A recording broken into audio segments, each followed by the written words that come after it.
আসসালামু আলাইকুম, আমন্ত্রণ জানাচ্ছি চ্যানেল আই সংবাদে আপনাদের সাথে আছে আমি নবনীতা। বিস্তারিত সংবাদে শুরুতেই জানিয়ে দিচ্ছি ফ্রেশ আটা ময়দা সুজি সংবাদ শিরোনাম। ডিপিএল এর ম্যাচে নামার আগে তামিম ইকবালের ম্যাসিভ হার্ট অ্যাটাক, রিং পরানোর পর অবস্থার উন্নতির পাশাপাশি 24 ঘন্টার নিবিড় পর্যবেক্ষণ।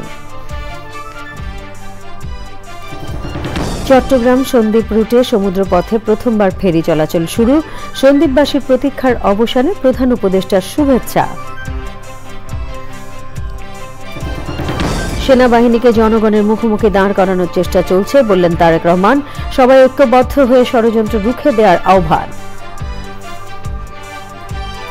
এবং জঙ্গি সাজিয়ে হত্যার মামলায় সাবেক 3 পুলিশ কর্মকর্তা কারাগারে, জুলাই আগস্টের মামলায় আরও 3 জনের বিরুদ্ধে প্রতিবেদনের নির্দেশ।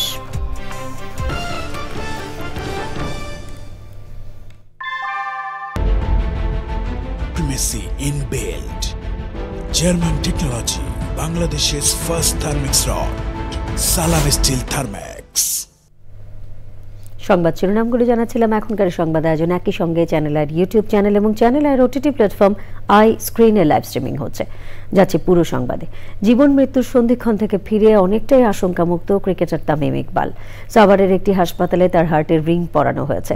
তার চিকিৎসা ও স্বাস্থ্য পরিস্থিতির পরবর্তী পদক্ষেপ জানা যাবে 24 ঘন্টার নিবিড় পরিচর্যা শেষে। তামিমের স্বাস্থ্যের খোঁজ খবর নিয়েছেন প্রধান উপদেষ্টা অধ্যাপক ডক্টর মোহাম্মদ ইউনূস। তামিমের দ্রুত রোগ মুক্তির জন্য দেশবাসীর কাছে দোয়া চেয়েছেন পরিবারের সদস্যরা ও বাংলাদেশ ক্রিকেট বোর্ড। আরও জানাচ্ছেন আদিল আহমেদ শান। শাইনপুকুরের বিপক্ষে ডিপিএল এর ম্যাচ খেলতে এসে হঠাৎই অসুস্থ হয়ে পড়েন মোহামেডান স্পোর্টিং ক্লাবের অধিনায়ক তামিম ইকবাল। পরপর 2 দফায় হার্ট অ্যাটাক হওয়ায় অপেক্ষমান এয়ার অ্যাম্বুলেন্সেও ওঠানো যায়নি জাতীয় দলের সাবেক অধিনায়ককে। পরে তামিমকে সাভারের কেপিজে স্পেশালাইজড হাসপাতালে এনে লাইফ সাপোর্টে নেওয়া হয়। তাৎক্ষণিকভাবে করা এনজিওগ্রামে 2টি ব্লক ধরা পড়লে রিং পরান কর্তব্যরত চিকিৎসকরা। ক্রিটিক্যাল কন্ডিশন থেকে যতগুলো চিকিৎসা প্রয়োজন সবকিছু করা হয়েছে এবং আল্লাহর রহমতে যে কন্ডিশনটা আসলে অনুকূলে আছে এবং ওনাকে আমরা বলি যে ওনার একটা হার্ট অ্যাটাক হয়েছে। এইটার জন্য একটা এনজিওপ্লাস্টি এবং একটা স্টেন্ট করা হয়েছে। আল্লাহর রহমতে স্টেন্টিংটা খুব স্মুথলি এন্ড এফিশিয়েন্টলি হয়েছে। আল্লাহর রহমতে আমরা করতে পেরেছি। আমরা হোপফুল যে উনি আসলে ভালো হয়ে আমাদের মাঝে আবার ফিরে আসবেন। দুপুরের পর জ্ঞান ফিরলে স্ত্রী আয়েশার সঙ্গে কথা বলেন তামিমকে দেখতে 19তম বোর্ড সভায় স্থগিত করে বিসিবির সভাপতি পরিচালকরা ছাড়াও ছুটে আসেন মুশফিক মাহমুদুল্লাহ তাইজুলের মতো জাতীয় দলের সতীর্থরা।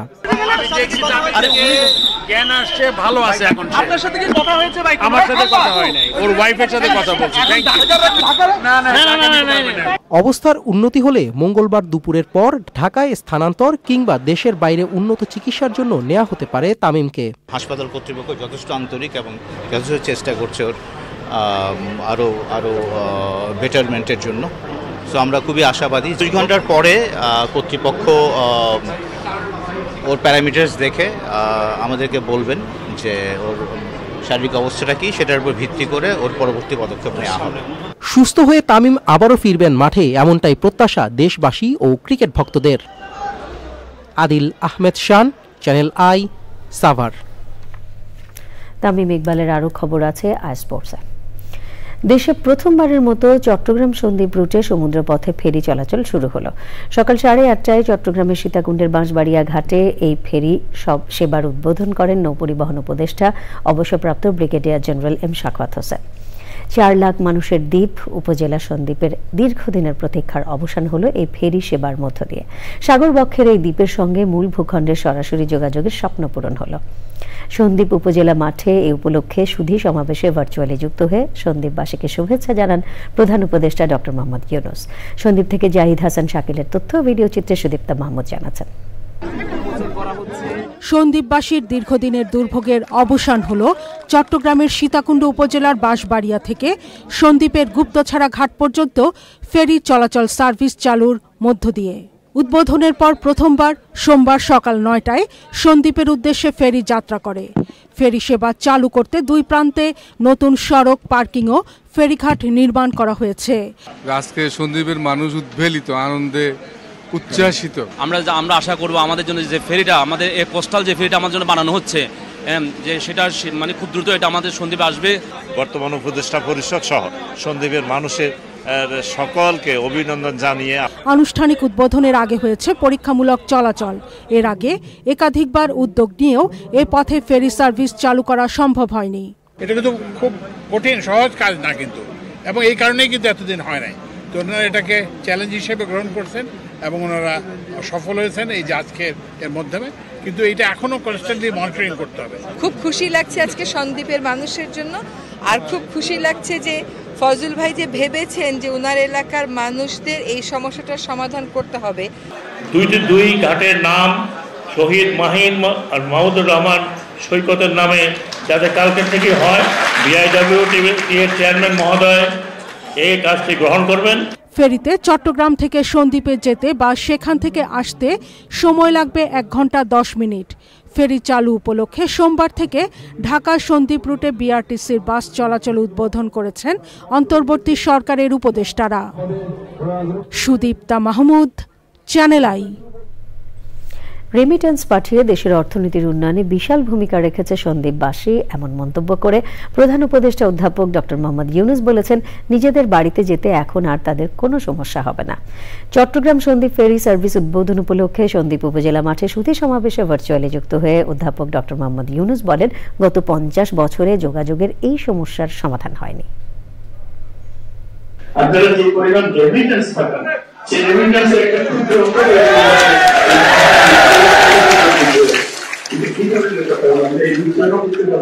আপনাদের পয়সার অভাব হচ্ছে না, এটা তো মনে হয়। এটা শুধু আপনাদের সেই সুযোগটা যাতায়াতের সুযোগটা করে দিলে সমস্ত সন্দ্বীপকে নৌবন্দর ঘোষণা, কবিরা গুপ্তছড়া খাত উন্মুক্ত করা, ঢাকা কবিরা বাস চালু করা, ফেরিঘাট এলাকায় সংযোগ সড়ক নির্মাণ এবং নৌকা নিয়মিত ড্রেজিংয়ের নৌপথে নিয়মিত ড্রেজিংয়ের উদ্যোগ নেওয়া হচ্ছে। এই ছোট ছোট উদ্যোগগুলো সন্দ্বীপবাসীর দীর্ঘদিনের ভোগান্তি কমিয়ে আনবে, এতে আমরা আশা করব। 50 বছরও যে কাজ হয়নি, আজকে সেটি খুব কম সময়ে সম্পন্ন করেছেন তারা। ফেরি চলাচল নির্বিঘ্ন রাখতে প্রয়োজনীয় সবকিছু আপনারা করবেন বলে আশা রাখি। এইভাবে ভারসাম্যপূর্ণ উন্নয়নের মাধ্যমে সম্মিলিতভাবে বাংলাদেশে এগিয়ে যাবে এবং সন্দ্বীপ এই অগ্রযাত্রায় নেতৃত্ব দেবে, সেটাই হলো কথা। বিএনপির ভারপ্রাপ্ত চেয়ারম্যান তারেক রহমান বলেছেন, সেনাবাহিনীকে জনগণের মুখোমুখি দাঁড় করানোর চেষ্টা চলছে। সাংবাদিকদের সম্মানে রাজধানীতে বিএনপির মিডিয়া সেলের ইফতার মাহফিলে ভার্চুয়ালি যুক্ত হয়ে তিনি বলেন, সবাইকে ঐক্যবদ্ধ হয়ে এই ষড়যন্ত্র রুখে দিতে হবে। রাহুল রায় জানাচ্ছেন। রাজনৈতিক দলসহ বিভিন্ন শ্রেণী পেশার মানুষদের সম্মানে নিয়মিতই ইফতার মাহফিল আয়োজন করছে বিএনপি ও এর সহযোগী সংগঠনগুলো। রাজধানীতে সাংবাদিকদের সম্মানে ইফতার মাহফিলের আয়োজন করে বিএনপির মিডিয়া সেল। বিভিন্ন গণমাধ্যমের সাংবাদিকদের নিয়ে এই অনুষ্ঠানে লন্ডন থেকে ভার্চুয়ালি যুক্ত হয়েছিলেন বিএনপির ভারপ্রাপ্ত চেয়ারম্যান তারেক রহমান।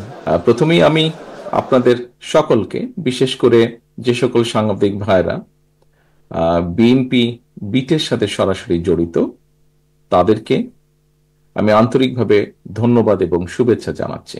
একই সাথে এর বাইরেও যে সকল সাংবাদিক ভাইয়েরা উপস্থিত আছেন, তাদেরকেও আমি আন্তরিকভাবে ধন্যবাদ এবং শুভেচ্ছা জানাচ্ছি। সেনাবাহিনীকে জনগণের মুখোমুখি করানোর চেষ্টা করা হচ্ছে। আপনি একজন সাংবাদিক হিসেবে, আমি একজন রাজনৈতিক কর্মী হিসেবে আমরা এতটুকু বুঝি যে এটি পিছনে নিশ্চয়ই কোনো ষড়যন্ত্র আছে। আমরা সকলে মিলে দেশপ্রেমিক থেকে মানুষ, আমরা সকলে মিলে যদি সচেতন থাকি, সচেষ্ট থাকি, অবশ্যই আমরা এই ষড়যন্ত্র মোকাবেলা করতে সক্ষম হব। বিএনপি মহাসচিব সহ সিনিয়র নেতারাও অনুষ্ঠানে বক্তব্য রাখেন।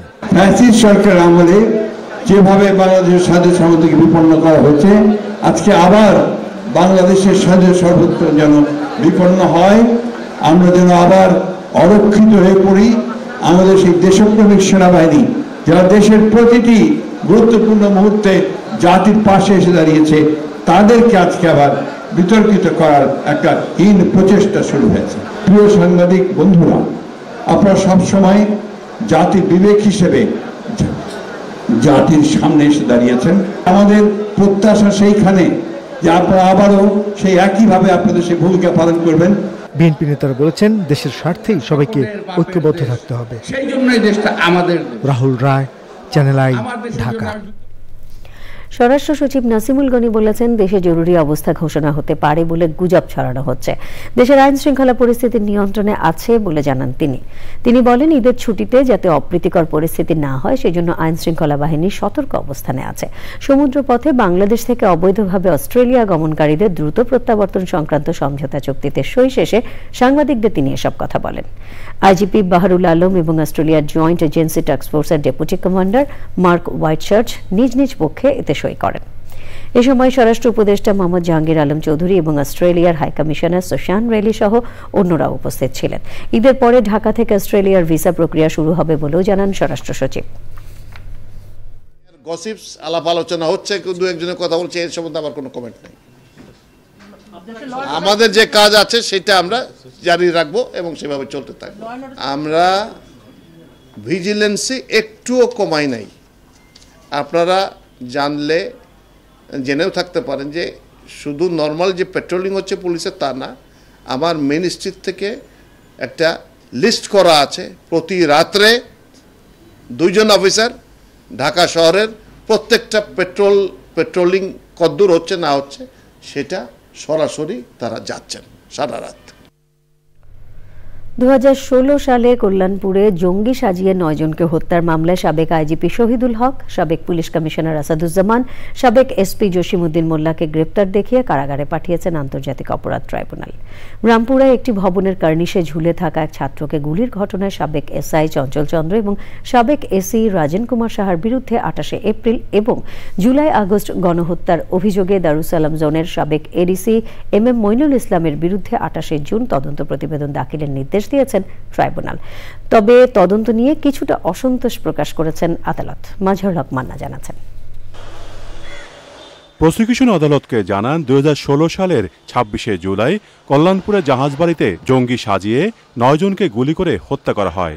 মূলত ইসলামী আদর্শের লোকদের জঙ্গি আখ্যা দিয়ে হত্যা করে ভয়ের সংস্কৃতি চালু করা হয়েছিল, যার মূল কারিগর ছিলেন সাবেক আইজিপি AKM শহীদুল হক, সাবেক ডিএমপি কমিশনার আসাদুজ্জামান মিয়া, সাবেক এসপি জসিমউদ্দিন মোল্লা। তাদের এই মামলায় গ্রেপ্তার চেয়ে আবেদন করলে আদেশ দেন আন্তর্জাতিক অপরাধ ট্রাইব্যুনাল। আইজিপি শহীদুল হক সহ আসাদুজ্জামান মিয়া তারা নিজেরা সেখানে ঘটনাস্থলে উপস্থিত ছিলেন। তাদের নির্দেশনায়, পরিকল্পনায় এই জঘন্যতম হত্যাকাণ্ডটি বাস্তবায়ন হয় এবং এই ধরনের জঙ্গি নাটক সাজিয়ে মানুষকে হত্যা করার তারা একটা কালচারে পরিণত করেছিলেন। এটা একটা মানবতা বিরোধী অপরাধ হিসাবে গণ্য করে এর বিরুদ্ধে তদন্ত শুরু হয়েছে। 7ই মে তারিখে এটার পরবর্তী তারিখ ধার্য করা হয়েছে। দারুসালাম ও রামপুরার ঘটনা তুলে ধরে তদন্ত প্রতিবেদন দাখিলের জন্য সময় চেয়ে আবেদন করে প্রসিকিউশন। বনশ্রীতে যে কার্নিশে ঝুলে থাকা এক তরুণকে 6টা গুলি করা হয়েছিল, সেই মামলায় চঞ্চল এবং আরেকজন এখানকার এডিসি ছিল রাজন, তাকে হাজির করা হয়েছে। যার ফাইনাল রিপোর্ট দেওয়ার জন্য আমরা আরও 1 মাস সময় চেয়েছি, আদালত সেটা মঞ্জুর করেছেন। আরেকটা হচ্ছে মিরপুরের যে হত্যাকাণ্ড হয়েছিল, সেখানে মাত্র 1 জন আসামি গ্রেপ্তার আছে, তাকে হাজির করা হয়েছিল। সেখানে আরও বিস্তৃত পরিসরে তদন্ত দরকার, সেজন্য 3 মাস সময় চাওয়া হয়েছে, আদালত সেটা মঞ্জুর।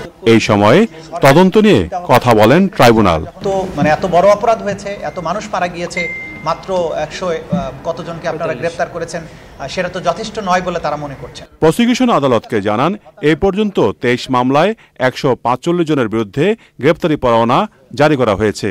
এর আগে পুলিশের আইজি সহ 6 পুলিশ সদস্যকে ট্রাইব্যুনালে হাজির করা হয়।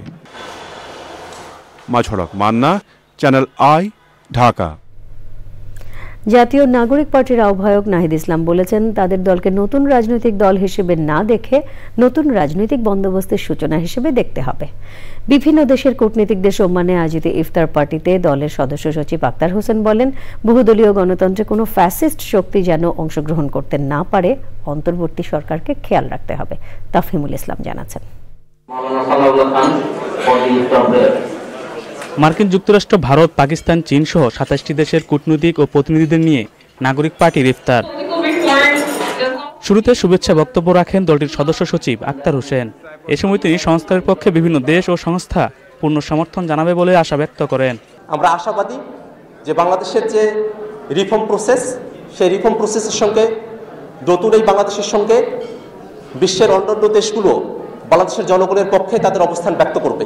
বহুদলীয় গণতন্ত্রে যেন কোনোভাবেই কোনো ফ্যাসিস্ট শক্তি তাদের অংশগ্রহণ করতে না পারে, এই কারণে বিচারিক যে প্রসেসের মধ্য দিয়ে যাওয়া দরকার, অন্তর্বর্তীকালীন সরকার সেই প্রসেস মেনটেন করবে। রোহিঙ্গা সমস্যা শান্তিপূর্ণ সমাধানে কার্যকর উদ্যোগ গ্রহণ করতে আন্তর্জাতিক সম্প্রদায়ের কাছে অনুরোধ জানিয়ে দলটির আহ্বায়ক নাহিদ ইসলাম বলেন, তরুণদের নজিরবিহীন ত্যাগের মাধ্যমে জুলাই অভ্যুত্থান সফল হয়েছে। নাগরিক পার্টিকে কেবল একটি নতুন রাজনৈতিক দল হিসেবে না দেখে বাংলাদেশের নতুন রাজনৈতিক বন্দোবস্তের সূচনা হিসেবে দেখার আহ্বান জানাচ্ছি। আমাদের রাজনৈতিক রোডম্যাপ তিনটি মূল এজেন্ডার মধ্যে, সেগুলো হলো ন্যায় বিচার, সংস্কার এবং গণপরিষদের নির্বাচন। গণপরিষদ অপরিহার্য, কারণ বিদ্যমান সংবিধান মৌলিকভাবে ত্রুটিপূর্ণ। কেবলমাত্র একটি নতুন সংবিধানের মাধ্যমে আমরা একটি প্রকৃত গণতান্ত্রিক রাষ্ট্রের ভিত্তি স্থাপন করতে পারি।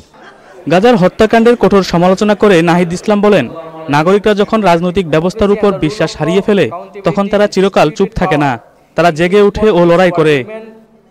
তাফহিমুল ইসলাম, চ্যানেল আই, ঢাকা। আসছে ঈদ উল ফিতরে মুক্তি পাচ্ছে চলচ্চিত্র জিন 3।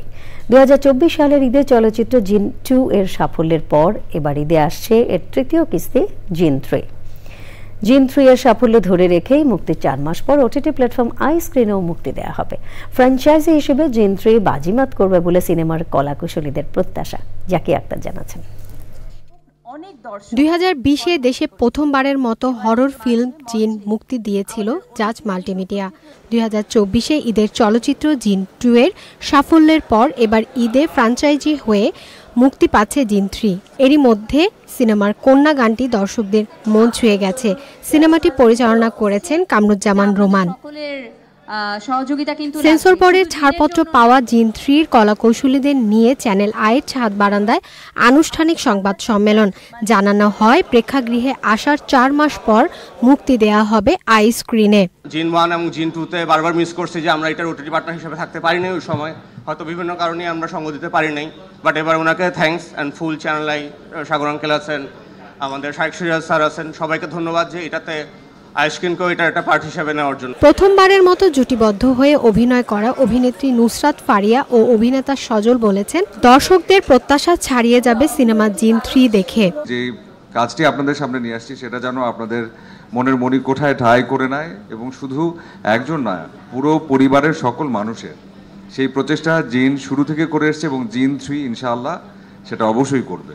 অনেক বড় কৃতজ্ঞতা যায় চ্যানেলের প্রতি, সাগর স্যারের প্রতি, কারণ যখন তাকে প্রথম আমরা নিজ থেকেই বলেছিলাম যে we want you to collaborate আমাদের সাথে, তিনি একবারই বলেছিলেন যে হ্যাঁ, we want to be part of জিন 3। Thank you so much Rafel ভাই এবং এন্টায়ার আই স্ক্রিনের টিম। ব্যবসা সফল এমন ফ্র্যাঞ্চাইজির সঙ্গে যুক্ত হতে পেরে গর্বিত চ্যানেল আই। আই প্ল্যাটফর্মে এই চলচ্চিত্রটি সন্নিবেশ আমি মনে করি একদিকে আমাদের প্ল্যাটফর্মকে সৌকর্যময় করবে এবং তার সাথে সাথে আমাদের যে পারস্পরিক যে বন্ধনটা, যেটা ক্রিয়েটিভ বন্ধন, সেটাকে আরো সুদৃঢ় করবে। জিন 3 সাফল্য ধরে রেখে আগামী ঈদে জিন 4 আসার ঘোষণা দেন জাজ মাল্টিমিডিয়ার কর্ণধার। এই পরিবারের কাছে কিছু চাওয়ার নেই, আসলে সব দিয়ে অফুরন্ত দিয়ে দিচ্ছে, আমাকে অনেক কিছু দিছে আর দিয়ে যাচ্ছে। আপনারা যখন জিন 3 দেখবেন তখন বুঝবেন যে ফারিয়া আসলে সুযোগ পেলে খুব ভালো অভিনয় করতে পারে। সবচেয়ে উপরে ফ্র্যাঞ্চাইজ জিন 3 হয়ে গেল। ইনশাল্লাহ আমরা সামনের বছর জিন 4 নিয়ে আসবো। এর আগে চ্যানেল আইয়ের আই স্ক্রিনের সঙ্গে জাজ মাল্টিমিডিয়ার আনুষ্ঠানিক চুক্তিপত্র সই হয়। Zaki Akhtar, Channel I, Dhaka. এবারে আই স্পোর্টস।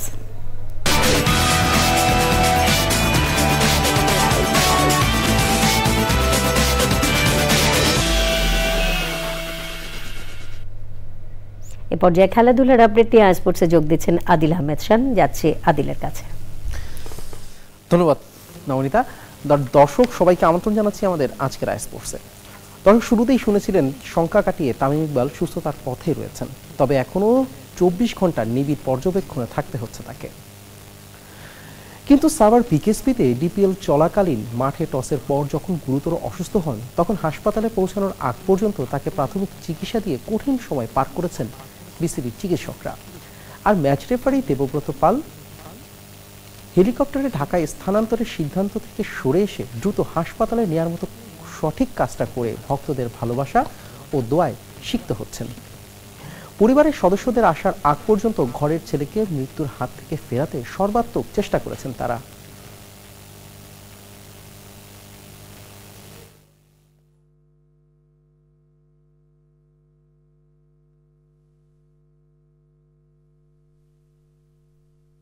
অ্যাম্বুলেন্স থেকে নিয়ে হেলিকপ্টারে শিফট করবে। তখন তামিম ইকবালের মধ্যে আমরা পুরাইটাই অচেতন, হ্যাঁ পুরোপুরি অচেতন, মুখ দিয়ে আপনার ফেনা পড়তেছে। ডাক্তার বলতেছে, ডাক্তার যে ছিল বিকেএসপির উনি বলতেছে পালস পাওয়া যাচ্ছে না, খুবই খারাপ অবস্থা। এর মধ্যে ডালিম পাঞ্চ করতেছে, তাদের যে প্রাথমিক ট্রিটমেন্টটা দেওয়ান মানে এতই বাজে অবস্থা। তখন আমি সঙ্গে সঙ্গে ডাক্তারকে জিজ্ঞেস করলাম, ডাক্তার সাহেব আমরা কি তাকে হেলিকপ্টারে ঢাকা নিব নাকি আমরা আবার হসপিটালে ব্যাক করব, কোনটা? হ্যাঁ বলতেছে অবস্থা কিন্তু ভালো নয়। সঙ্গে সঙ্গে ডাক্তার যখন বললো যে না নেওয়াটা ঠিক হবে না, সঙ্গে সঙ্গে বললাম তাহলে হসপিটালে ব্যাক করেন। এর মধ্যে আমি ক্রিকেট বোর্ডে যোগাযোগ করি, সিইও সুজন ভাই, ফারুক ভাই, ওনাদের সঙ্গে কথা বলি।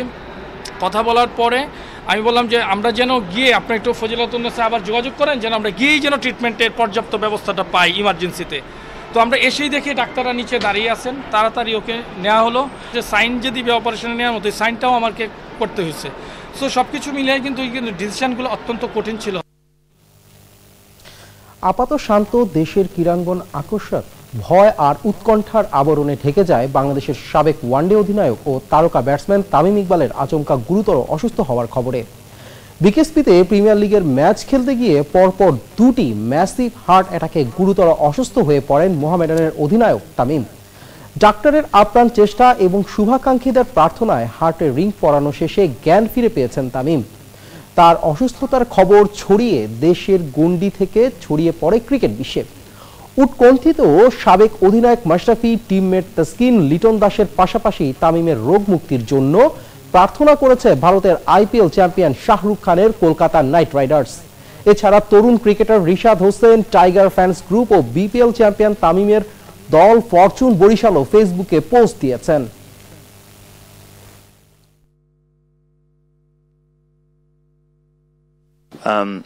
I'm so sorry to have seen the news about my fellow countryman Tamim Iqbal. I just want to send my best wishes to him and his family. So inshallah he'll return to full recovery. Cheque প্রতারণার অভিযোগের মামলায় জাতীয় cricket দলের সাবেক অধিনায়ক ও সাবেক সাংসদ সাকিব আল হাসানের সম্পদ ক্রোকের আদেশ দিয়েছে আদালত। ঢাকার চিফ মেট্রোপলিটন ম্যাজিস্ট্রেট আদালতের additional chief metropolitan magistrate Ziadur Rahman এই আদেশ দেন। চেক প্রতারণার মামলায় গত 19শে জানুয়ারি সাকিব আল হাসানের বিরুদ্ধে গ্রেফতারি পরোয়ানা জারির আদেশ দেন আদালত। আজ আদালতে পুলিশের দেয়া প্রতিবেদনে বলা হয় আসামিকে গ্রেফতার করা যায়নি। পরে আদালত সাকিব আল হাসানের সম্পদ ক্রোকের আদেশ দেন। এর আগে গত 15 ডিসেম্বর সাকিব আল হাসান সহ 4 জনের বিরুদ্ধে মামলা করে আইএফআইসি ব্যাংকের কর্মকর্তা সাহিবুর রহমান। বিদেশে অবস্থানরত সাকিব আদালতের একটি শুনানিতে হাজির হননি। উল্লেখ্য আজ বিশ্বসেরা অলরাউন্ডার সাকিব আল হাসানের 39তম জন্মদিন। এবারে ফুটবল। ভারতের মাটিতে ভারতের বিপক্ষে ম্যাচ দিয়ে মঙ্গলবার সন্ধ্যায় বাংলাদেশ দলের এশিয়ান কাপ ফুটবলের বাছাই পর্বের অভিযান শুরু হবে। ভারতের পূর্বাঞ্চলীয় শহর শিলংয়ে বাংলাদেশ সময় সন্ধ্যা 7:30টায় শুরু হবে দুই প্রতিবেশীর জবরদস্ত ফুটবল লড়াই। বাছাই পর্বের এই গ্রুপে ভারত, বাংলাদেশ ছাড়াও আছে হংকং ও সিঙ্গাপুর। ফিফা র্যাঙ্কিংয়ে ভারত 126 এবং বাংলাদেশ 185 নম্বরে আছে। ভারতের বিপক্ষে বাংলাদেশ 2003 সালে সর্বশেষ জিতলেও এই ম্যাচটি দারুণ জমবে বলে আশা দুই শিবিরের। বাংলাদেশের জার্সিতে প্রথমবার ইংলিশ লিগ ফুটবলে খেলা হামজা চৌধুরীর অন্তর্ভুক্তি লাল সবুজের শক্তি ও আত্মবিশ্বাস অনেকটাই বাড়িয়ে দিয়েছে। হামজাকে ঠেকাতেই হয়তো 8 মাস পর অবসর ভেঙে জাতীয় দলে ফিরছেন অধিনায়ক সুনীল ছেত্রী। সোমবার সন্ধ্যায় অনুশীলনের আগে দুই দলের অধিনায়ক ও কোচ প্রতিপক্ষকে সমীহ করেও ম্যাচ জেতার অভিন্ন লক্ষ্যের কথা জানিয়েছেন। না আমি মনে করি মানে the mentality in the group in the team is that আমরা 3 পয়েন্ট নিতে পারি। আর যদি ড্র হয় ওকে, বাট মেন্টালিটি ইজ 3 পয়েন্ট। এটা মানে আপনি প্রত্যেক প্লেয়ারকে জিজ্ঞেস করতে পারেন, ওরা সেম অ্যান্সার দিবে। তার আমরা এখানে আসছি কিসের জন্য? 3 point. Of course Hamza's inclusion is মানে এটা একটা পজিটিভ সাইড, কিন্তু যেটা লোকাল প্লেয়ার আছে I think they have also optimised their game. দর্শক, এই ছিল আমার হাতে থাকা আজকের আই স্পোর্টসে। আপনাদেরকে আবারও ফিরিয়ে নিচ্ছি নবনীতার কাছে মূল সংবাদে। ধন্যবাদ আপনাকে। চলে যাচ্ছি অন্যান্য সংবাদে। বেশ কয়েকটি পাবলিক বিশ্ববিদ্যালয়ের উপাচার্যের নাম ও ছবি ব্যবহার করে টাকা চেয়ে প্রতারণা করছে একটি সংঘবদ্ধ চক্র। তাদের নামে হোয়াটসঅ্যাপে অ্যাকাউন্ট খুলে ছবি ব্যবহার করে বিভিন্ন ব্যক্তির কাছে নানা অজুহাতে টাকা চাইছে চক্রটি। ইতিমধ্যে জগন্নাথ, শেরেবাংলা কৃষি, কবি নজরুল এবং রবীন্দ্র বিশ্ববিদ্যালয়ের ভিসির ছবি হোয়াটসঅ্যাপে ব্যবহার করে টাকা চাওয়া হচ্ছে। রবীন্দ্র বিশ্ববিদ্যালয়ের উপাচার্য professor doctor Hasan Talukdar channel আইকে জানিয়েছেন 018560644528 নম্বর থেকে হোয়াটসঅ্যাপে তার পরিচিত বিভিন্ন জনের কাছ থেকে টাকা চাওয়া হয়েছে, অথচ এটা তার মোবাইল নম্বর নয়। পরিচিত জনের কাছে এজন্য বিব্রত হচ্ছেন তিনি। এ ব্যাপারে বিশ্ববিদ্যালয়ের প্রক্টর শাহজাদপুর থানায় একটি জিডি করেছেন। শাহজাদপুর থানার ভারপ্রাপ্ত কর্মকর্তা আসলাম আলী জানিয়েছেন, প্রতারককে শনাক্ত করে তার বিরুদ্ধে ব্যবস্থা নিতে কাজ করছে পুলিশ। শ্রম সংস্কার কমিশনের প্রধান সৈয়দ সুলতান উদ্দিন আহমেদ বলেছেন, দেশে পরিবেশ বান্ধব কারখানা প্রতিষ্ঠায় সরকারি বেসরকারি সবাইকে নিয়ে একটি সমন্বিত প্ল্যাটফর্ম করতে হবে। এসব কারখানার শ্রমিকরাও যাতে এর সুবিধা পায় সেই উদ্যোগও নিতে হবে। কর্মজীবী নারীর আয়োজনে ন্যায্য জ্বালানি রূপান্তর, তৈরি পোশাক শিল্পে অংশীজনের কার্যকর অংশগ্রহণ শীর্ষক সভায় তিনি এসব কথা বলেন। অনুষ্ঠানে প্রধান অতিথি শ্রম ও কর্মসংস্থান মন্ত্রণালয়ের সচিব AHM শফিকুজ্জামান বলেন, পরিবেশ বান্ধব কারখানার ক্ষেত্রে সরকারের সব পলিসি একসাথে মিলিয়ে কাজ করতে হবে। আমি লেবার অ্যাক্টে কি আনলাম, তার সাথে আমার এনার্জি এফিসিয়েন্সি কি হলো, অথবা এনার্জি মিনিস্ট্রি তারা এনার্জির জন্য কি করছে, সেটার জন্য আমার শ্রমের যে বিষয়গুলো আছে, আমাদের শ্রমিকদের ভয়েসটা কতটুকু হয়েছে, সেটি কতটুকু রিফ্লেক্ট হলো, সেইটা দরকার। শ্রম সংস্কার কমিশনের রিপোর্টে সেটা স্ট্রংলি যেন আসে, এনার্জির ক্ষেত্রে শ্রমিকদের ভয়েসটা কি, শ্রমিকদের প্রত্যাশাটা কি, সেটা যেন ট্রুলি ওখানে রিফ্লেক্ট হয়। এরই সাথে সংবাদে নিয়ে নিচ্ছে খানিকক্ষণের বিরতি, আর বিরতির পর অন্যান্য সংবাদের সাথে জানিয়ে ফিরব। গাজায় ইসরায়েলি হামলায় আরো 21 ফিলিস্তিনি নিহত, খান ইউনুসে একটি হাসপাতালে সহযোগী সহ হামাস নেতার প্রাণহানি।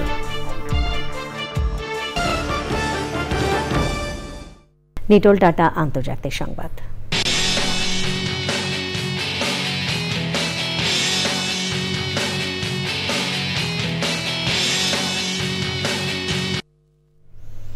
গাজায় ইসরায়েলের অব্যাহত বোমা হামলায় একদিনে 61 জন ফিলিস্তিনি মারা গেছে। গাজার নাসের হাসপাতালে ইসরায়েলি বাহিনী হামলা চালালে হামাস নেতা ইসমাইল বারহুম সহ 2 জন মারা যান। এ নিয়ে যুদ্ধ শুরু হওয়ার পর গাজায় নিহতের সংখ্যা 50,000 ছাড়িয়েছে। এর মধ্যে 17,000-এরও বেশি শিশু। প্রায় 2 মাস যুদ্ধবিরতি চলার পর চুক্তি লঙ্ঘন করে গত সোমবার মধ্যরাতের পর ঘুমন্ত গাজাবাসীর ওপর বিমান হামলার মধ্য দিয়ে আবারও হামলা শুরু করে ইসরায়েল। ওই হামলায় অন্তত 404 ফিলিস্তিনি নিহত হন। আহত হন 562 জন ফিলিস্তিনি। হতাহতদের বেশিরভাগই নারী ও শিশু। আই স্ক্রিন সাংস্কৃতিক সংবাদ।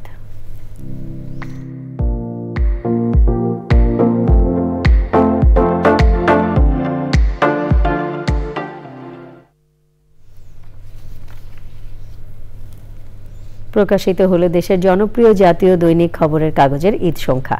এ উপলক্ষে এক সংবাদ সম্মেলনের আয়োজন করে প্রতিষ্ঠানটি। ঈদ সংখ্যাটির লেখক, কবি ও সাহিত্যিক সহ সংশ্লিষ্টরা সেখানে উপস্থিত ছিলেন। সাহিত্যপ্রেমীদের ঈদ আয়োজনে এমন প্রকাশনা নতুন মাত্রা যোগ করেছে বলে তুলে ধরেন সংশ্লিষ্টরা।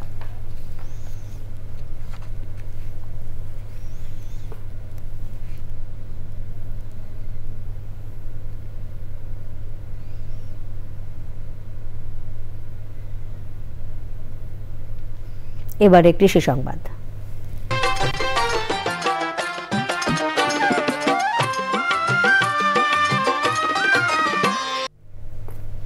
মেহেরপুরের প্রতিটি গ্রামে সজনে গাছে এখন থোকায় থোকায় ঝুলছে না। বাড়ির আনাচে কানাচে পতিত জমি বা রাস্তার পাশে যত্নে অযত্নে বেড়ে ওঠা প্রতিটি গাছের শাখা প্রশাখা নুয়ে পড়ছে সজনে ডাঁটার ভারে। কীটনাশক মুক্ত নির্ভেজাল সবজি হিসেবে বাজারে বিক্রি হচ্ছে উচ্চ মূল্যে। এখন দেখবেন প্রকৃতি সংবাদ।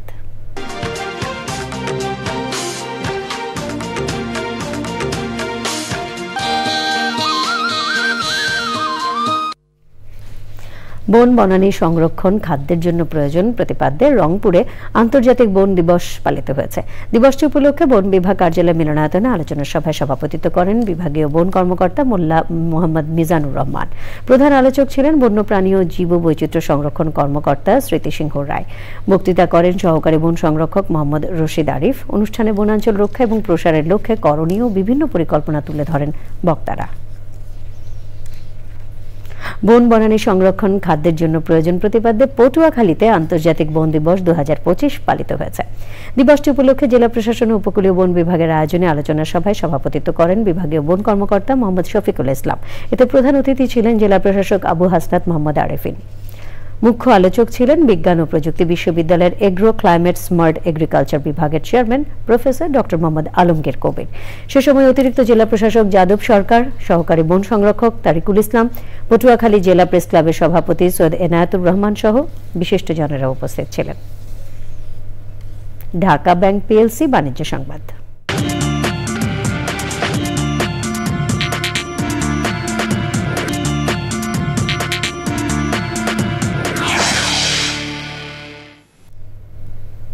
কেবল অপারেটর্স অ্যাসোসিয়েশন অব বাংলাদেশ কোয়াবের উদ্যোগে আগামী 22 মে রাজধানীর আন্তর্জাতিক কনভেনশন সেন্টার বসুন্ধরায় অনুষ্ঠিত হতে যাচ্ছে international cable and TV broadcasting and communication ICBC expo 2025। 3 দিনের এই আয়োজনে দেশি ও আন্তর্জাতিক প্রতিষ্ঠান, সম্প্রচার মাধ্যম, ডিজিটাল কমিউনিকেশন কোম্পানির প্রতিনিধিরা অংশগ্রহণ করবেন। রাজধানীর গুলশানের একটি কনভেনশন সেন্টারে আয়োজিত এক সংবাদ সম্মেলনে এসব তথ্য জানান কোয়াবের president ABM Saiful Hossain. Digital সম্প্রচারের ভবিষ্যৎ, কেবল ও satellite television, OTT platform, broadband সংযোগ এবং ডিজিটাল কন্টেন্ট ইন্ডাস্ট্রির বর্তমান ও ভবিষ্যৎ নিয়ে আলোচনা, দেশ বিদেশের প্রতিষ্ঠানের সাথে নেটওয়ার্কিং, বিনিয়োগের সুযোগ ও প্রযুক্তি সম্পর্কে জানার সুযোগ তৈরি, স্থানীয় ও আন্তর্জাতিক প্রতিষ্ঠানগুলোর মধ্যে পারস্পরিক সংযোগ বৃদ্ধি এই আয়োজনের লক্ষ্য উদ্দেশ্য। সংবাদে আবারও নিয়ে নিচ্ছি বিরতি। আর বিরতির পর যখন ফিরছি তখন থাকছে রংপুরের পীরগাছায় তিস্তা নদীর ওপর সেতুর অভাবে 30 গ্রামের মানুষের দুর্ভোগ, স্থানীয় বাসিন্দাদের সেতু নির্মাণ কাজ শুরুর দাবি। রংপুরের পীরগাছায় তিস্তা নদীর ওপর সেতুর অভাবে 30 গ্রামের মানুষ দুর্ভোগে পড়েছেন। উপজেলা ছাউলা ইউনিয়ন ও কুড়িগ্রামের উলিপুরের থেরাই চরের উভয় পাশের বাসিন্দাদের যোগাযোগ, চরে উৎপাদিত কৃষিপণ্য পরিবহনের একমাত্র অবলম্বন ঘোড়ার গাড়ি ও নৌকা।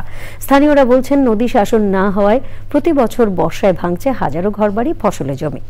প্রাণ প্রকৃতির উপর পড়েছে বিরূপ প্রভাব। অন্তর্বর্তী সরকারের আমলে সেতু নির্মাণ কাজ শুরুর দাবি জানিয়েছেন স্থানীয় বাসিন্দারা। বাংলাদেশের মেডিকেল এবং পার্সোনাল প্রোটেক্টিভ ইকুইপমেন্ট শিল্পকে আন্তর্জাতিক বাজারে তুলে ধরতে জাপান মেডটেক 2025-এ অংশ নিচ্ছে বাংলাদেশ। রাজধানীর বনানীতে আফটার আওয়ার্স রেজিডেন্সে আয়োজিত সেমিনারে একথা জানান বাণিজ্য মন্ত্রণালয়ের এক্সপোর্ট কম্পিটিটিভনেস ফর জবস এর প্রকল্প প্রধান। আগামী 9 থেকে 11 এপ্রিল জাপান মেডটেকে নিজেদের পণ্য প্রদর্শন করবে বাংলাদেশের MPPE খাতের শীর্ষস্থানীয় শিল্প প্রতিষ্ঠানগুলো। সভাপতিত্ব করেন বাণিজ্য মন্ত্রণালয়ের উপসচিব হাবিবুর রহমান। প্রধান অতিথি ছিলেন বাণিজ্য মন্ত্রণালয়ের যুগ্ম সচিব শেখ মোহাম্মদ আব্দুর রহমান। বিএনপি চেয়ারপারসন বেগম খালেদা জিয়ার রোগ মুক্তি কামনায় দোয়া ও ইফতার বিতরণ করেছে তেজগাঁও শিল্পাঞ্চল থানা যুবদল। ইফতার বিতরণ কার্যক্রমে উপস্থিত ছিলেন ঢাকা মহানগর উত্তর বিএনপির সাবেক আহ্বায়ক সাইফুল আলম নীরব, ঢাকা মহানগর উত্তর যুবদলের সাবেক আহ্বায়ক শরীফুদ্দিন জুয়েল, ঢাকা মহানগর উত্তর যুবদলের সদস্য সচিব সাজ্জাদুল মিরাজ সহ অন্যরা।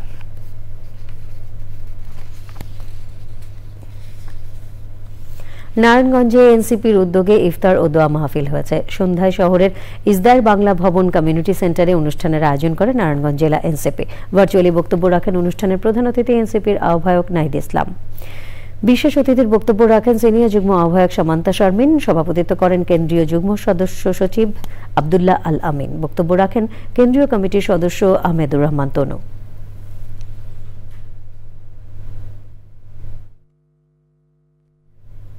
সংবাদের সময় হলো আবারও বিরতির। আর বিরতির পর খেলার খবরে থাকছে আবাহনী 5 উইকেটে ধানমন্ডি স্পোর্টস ক্লাবকে হারিয়ে টানা 7 জয় নিয়ে শীর্ষস্থানে। তামিমকে হাসপাতালে রেখে মোহামেডান হারিয়েছে শাইনপুকুর ক্রিকেট ক্লাবকে। শেখ হাসিনা ও তার দোসরদের গ্রেপ্তারে প্রশাসন ও আইন শৃঙ্খলা রক্ষা বাহিনীকে নির্দিষ্ট সময়সীমা বেঁধে দেওয়ার দাবি জানিয়েছে এলডিপি। দুপুরে রাজধানীর মগবাজারে দলীয় কার্যালয়ে এক সংবাদ সম্মেলনে দলের প্রেসিডেন্ট অবসরপ্রাপ্ত কর্নেল অলি আহমেদ বীর বিক্রম অভিযোগ করেন, শেখ হাসিনা ও তার দোসররা প্রকাশ্যে ঘুরে বেড়ানোর কারণেই আইন শৃঙ্খলার অবনতি ঘটছে। এখনো অনেক অফিসে শেখ মুজিবের ছবি টাঙানো আছে। আমরা সরকার প্রধানকে অনুরোধ করব, অফিস থেকে শেখ মুজিবের ছবিগুলি অনতি বিলম্বে সরায় নেওয়া হোক। 8 মাস শেষ হলো, এখনো টাকায় মুজিবের ফটো কেন? মুক্তিযুদ্ধে তার কোনো অবদান ওইভাবে নাই। সার্কলিবাদের গুতাগুতির কারণে কিছু কথা বলেছিল। আসলে তিনি মুক্তিযুদ্ধ চান নাই, বাংলাদেশ স্বাধীন চান নাই। স্বাধীন চাইলে তিনি পাকিস্তানের হাতে আত্মসমর্পণ করতেন না। তিনি স্বপ্রণোদিত হয়ে আত্মসমর্পণ করে পাকিস্তান চলে যান কামাল হোসেনকে নিয়ে। 2025-2026 অর্থ বছরের বাজেটে সিগারেটের মূল্য স্তর 4টি থেকে কমিয়ে 3টি করার দাবি জানিয়েছে গবেষণা অ্যাডভোকেসি প্রতিষ্ঠান প্রজ্ঞা এবং এন্টি টোবাকো মিডিয়া অ্যালায়েন্স আত্মা। তাদের মতে নিম্ন, মধ্যম, উচ্চ ও প্রিমিয়াম এই 4টি মূল্য স্তর থাকায় তামাক কর ও মূল্য পদক্ষেপ সঠিকভাবে কাজ করে না। নিম্ন ও মধ্যম স্তরকে একত্রিত করে দাম বাড়ানো হলে সরকারের রাজস্ব আয় বাড়বে এবং তরুণ ও দরিদ্র জনগোষ্ঠী সিগারেট ব্যবহারে বিশেষভাবে নিরুৎসাহিত হবে। জাতীয় প্রেস ক্লাবে এক সংবাদ সম্মেলনে আসন্ন অর্থ বছরের জন্য তামাক কর ও মূল্য সংক্রান্ত বাজেট প্রস্তাবনা গণমাধ্যমের কাছে তুলে ধরে সংগঠন দুটি। আত্মার কনভেনার নাদিরা কিরণের সঞ্চালনায় বাজেট প্রস্তাব তুলে ধরেন প্রজ্ঞার তামাক নিয়ন্ত্রণ বিষয়ক প্রকল্প প্রধান হাসান শাহরিয়ার। এবারে খেলার খবর।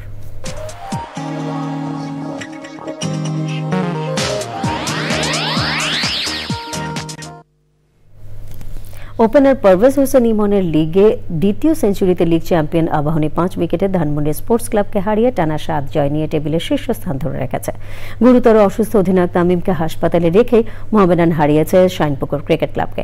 হোম অফ ক্রিকেটে ধানমন্ডি ক্লাব ফজলে রাব্বির 85-তে আবাহনীর বিপক্ষে দাঁড় করায় 201 রানের মামুলি স্কোর। আবাহনীর পেসার নাহিদ রানা ও স্পিনার রকিবুল 4টি করে উইকেট নেন। জবাবে পারভেজ হোসেন ইমনের হার না মানা 124 রানের ইনিংসে আবাহনী 8 ম্যাচে 7ম জয় নিয়ে টেবিলের শীর্ষে। এবারে লিগের ইমনের এটা দ্বিতীয় সেঞ্চুরি। বিকেএসপিতে অলরাউন্ডার মেহেদী হাসান মিরাজের সেঞ্চুরিতে মোহামেডান প্রতিপক্ষ শাইনপুকুর ক্রিকেট ক্লাবের 223 রান টপকে পেয়েছে 7 উইকেটের জয়। আরেক ম্যাচে প্রাইম ব্যাংক 34 রানে হারিয়েছে অগ্রণী ব্যাংককে। প্রাইম ব্যাংকের সাব্বির এবং ইরফান শুক্কুর এবং অগ্রণী ব্যাংকের অধিনায়ক ইমরুল কায়েস এই ম্যাচে সেঞ্চুরি করেছেন। এ পর্যায়ে জানিয়ে দিচ্ছি দেশের 8 বিভাগের 24 রমজানের সাহরি ও ইফতারের সময়সূচি। ঢাকা সাহরির শেষ সময় 4টা 41, ইফতার 6টা 12। চট্টগ্রাম সাহরির শেষ সময় 4টা 36, ইফতার 6টা 7। রাজশাহী সাহরির শেষ সময় 4টা 48, ইফতার 6টা 19। খুলনা সাহরির শেষ সময় 4টা 44 এবং ইফতার 6টা 15। বরিশালে সাহরির শেষ সময় 4টা 42, ইফতার 6টা 13। সিলেটে সাহরির শেষ সময় 4টা 35, ইফতার 6টা 6। রংপুরে সাহরির শেষ সময় 4টা 47, ইফতার 6টা 18। ময়মনসিংহে সাহরির শেষ সময় 4টা 39 এবং ইফতার 6টা 14 মিনিটে। সবশেষে ফ্রেশ আটা, ময়দা, সুজি সংবাদ শিরোনামগুলো জানিয়ে দিচ্ছে আরও একবার। ডিপিএল এর ম্যাচে নামার আগে তামিম ইকবালের ম্যাসিভ হার্ট অ্যাটাক, ঋণ পড়ানোর পর অবস্থার উন্নতির পাশাপাশি 24 ঘন্টার নিবিড় পর্যবেক্ষণ। চট্টগ্রাম সন্দ্বীপ রুটে সমুদ্রপথে প্রথমবার ফেরি চলাচল শুরু, সন্দ্বীপবাসীর প্রতীক্ষার অবসানে প্রধান উপদেষ্টার শুভেচ্ছা। সেনাবাহিনীকে জনগণের মুখোমুখি দাঁড় করানোর চেষ্টা চলছে বললেন তারেক রহমান। সবাই ঐক্যবদ্ধ হয়ে ষড়যন্ত্র রুখে দেওয়ার আহ্বান।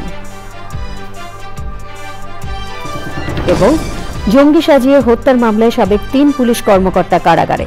জুলাই আগস্টের মামলায় আরও 3 জনের বিরুদ্ধে প্রতিবেদনের নির্দেশ। সংবাদে এতক্ষণ আমাদের সাথে থাকার জন্য সকলকে ধন্যবাদ।